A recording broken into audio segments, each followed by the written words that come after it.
السلام علیکم ورحمۃ اللہ وبرکاتہ۔ معزز سامعین کرام، مسائل قربانی کے سلسلے میں 21ویں قسط آپ حضرات کی خدمت میں موجود ہیں۔ اس قسط میں بھی 3 مسائل کے سلسلے میں گفتگو کی جائے گی۔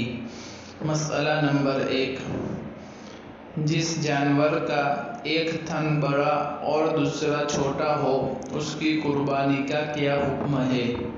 مسئلہ نمبر 2، چرسی جانور کی قربانی کا کیا حکم ہے؟ مسئلہ نمبر 3، جانور کو خصی کرنا اور اس کی قربانی کرنے کا کیا حکم ہے؟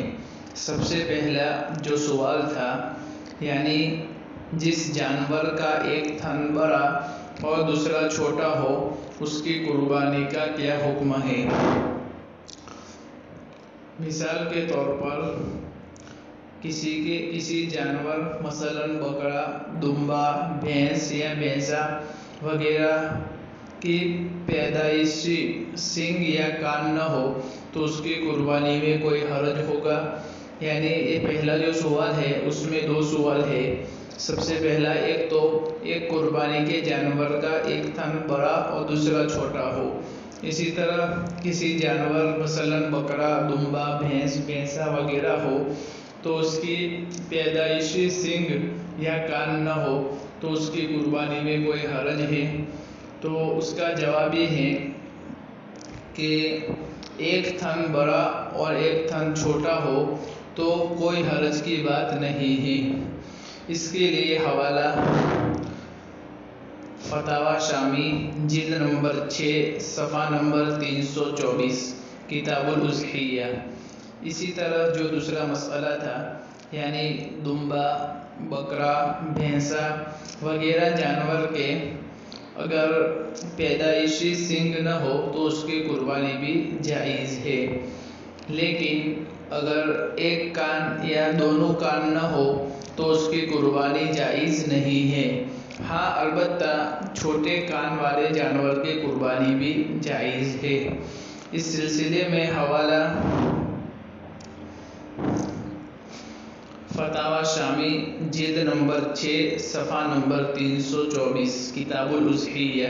اسی طرح دوسرا حوالہ بدائع الصنائع علامہ کاسانی علیہ الرحمہ جلد نمبر 5 صفحہ نمبر 74 کتاب التضحیہ فصل فی شرائط جواز اقامت الواجب فی الاضحیہ۔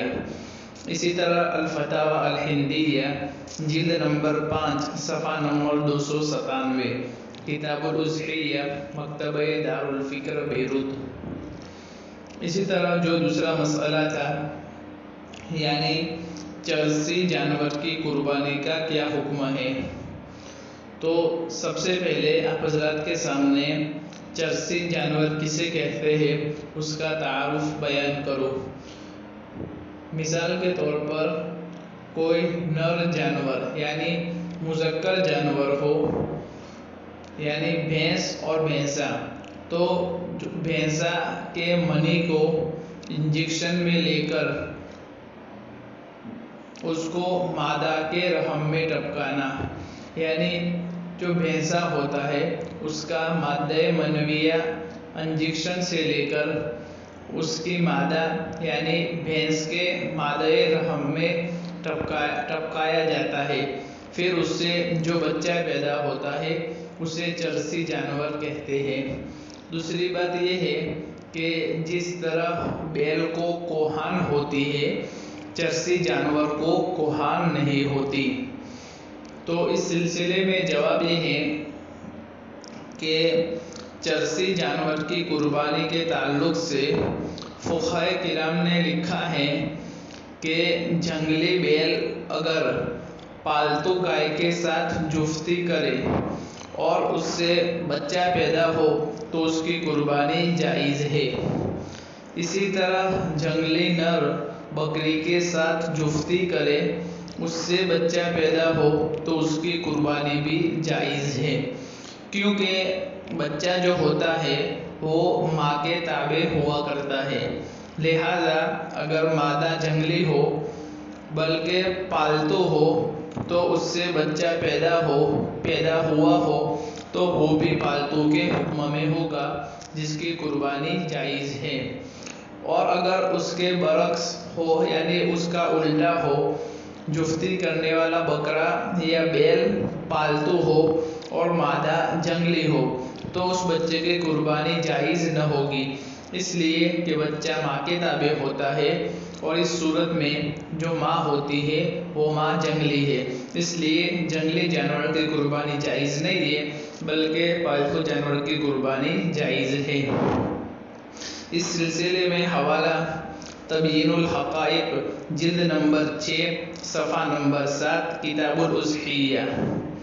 اسی طرح الفتاوی الہندیہ جلد نمبر 5 صفحہ نمبر 297 کتاب الاضحیہ الباب الخامس مکتبہ دارالفکر بیروت۔ اسی طرح تیسرا اور آخری مسئلہ جانور کو خصی کرنا اور اس کی قربانی کرنا کیسا ہے۔